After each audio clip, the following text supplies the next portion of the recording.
Je vais te donner les techniques de la plus grande manipulatrice, alors enregistre bien. Que ce soit conscient ou inconscient, elle a pour but de prendre le pouvoir sur l'autre. Pour commencer, elle sait exactement comment plaire et elle repère très vite tes failles et tes besoins affectifs. Elle se montre parfaite, admirative, douce et enjouée. Elle fait en sorte à que tu te sentes valorisé, unique et surtout indispensable. Tout ça pour créer une dépendance affective dès le départ.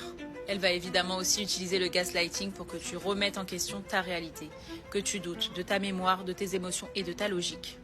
Tu te fais des films, t'es trop sensible, tu comprends rien. Et comme ça, elle instaure un brouillard mental pour t'affaiblir et mieux te contrôler. Elle joue le rôle de la victime à la perfection. Quand elle est prise en faute, elle inverse les rôles. Mais tu me fais mal, regarde ce que tu me fais devenir. Elle pleure, s'effondre et fait culpabiliser l'autre.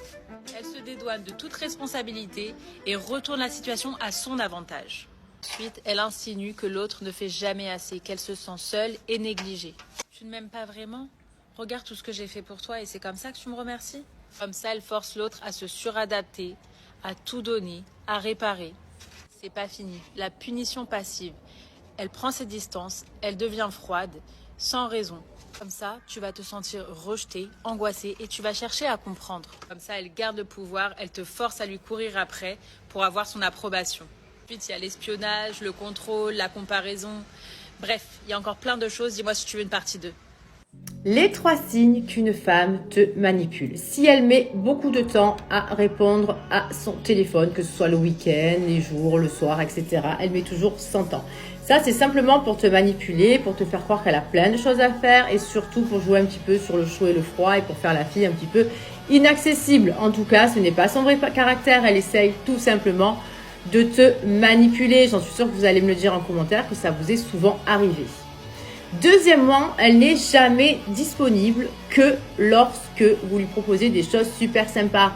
Quand vous lui proposez un week-end, un resto, un ciné, des trucs super, elle dit ok. Et quand c'est juste, écoute, on va passer la journée ensemble à la maison, à regarder une série, à, je sais pas, manger un petit bout à la maison, là, elle n'est pas disponible parce que ça ne l'intéresse pas. Elle a envie d'être avec toi que pour sortir, que pour que tu la sortes un petit peu de son quotidien, pour profiter des avantages, voilà, des restos, des ci, des bi, des voyages, des petits trucs, etc., des boutiques. Ok. Et troisièmement, alors là, c'est le summum de tout. Si tout simplement, le soir, vous ne pouvez jamais la joindre, jamais, qu'elle est soit sur silencieux, soit sur mode avion, et que même quand elle est avec vous le soir, son téléphone est retourné et qu'elle ne reçoit jamais aucun appel, aucune sonnerie, c'est qu'elle cache quelque chose, c'est qu'elle vous manipule. C'est que quand le soir, elle n'est pas avec vous, elle ne répond pas parce qu'elle est avec un autre. Et quand elle est avec vous, elle fait l'inverse, elle met son téléphone sous mode avion, elle le retourne, etc. Parce qu'elle est avec vous, elle n'est pas avec l'autre. Et pour pas que vous doutiez de quoi que ce soit. Faites très attention aux personnes qui ne sont pas disponibles le soir. Je suis rentrée, je me suis endormie. Tu vas pas me faire croire que madame, elle a passé la porte et qu'elle est tombée dans les pommes directes, voilà. Qu'elle s'est pas lavé les dents, qu'elle s'est pas brossé les cheveux, qu'elle n'est pas allée se changer, qu'elle n'est pas allée se laver, qu'elle n'est pas allée dans son lit, qu'elle n'a pas regardé son téléphone, qu'elle n'a pas mis son réveil pour demain. Non. Ok, c'est du pipeau. Arrêtez de vous faire avoir par les femmes qui ne sont pas disponibles le soir et quand elles sortent avec vous, elles ont toujours le téléphone dans le sac, en mode avion, silencieux. Jamais vous pouvez manger avec une femme et que son téléphone ne fait pas une seule fois un petit bip. C'est improbable, ok? C'est qu'elle vous cache quelque chose. Et surtout, le pire, c'est la fille qui met son téléphone à l'envers. Alors là, c'est pire que tout. Dès que vous avez le dos tourné, bam, elle le relève un petit peu pour voir s'il n'y a personne qui lui envoie un message. Enfin bref, voilà l'histoire.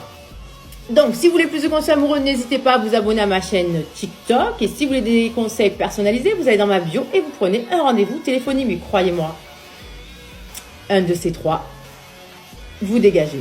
Hein, vous partez en courant. Je sais que ça vous plaît pas, ça. Vous partez en courant. Hein, le petit marathon. Je compte sur vous.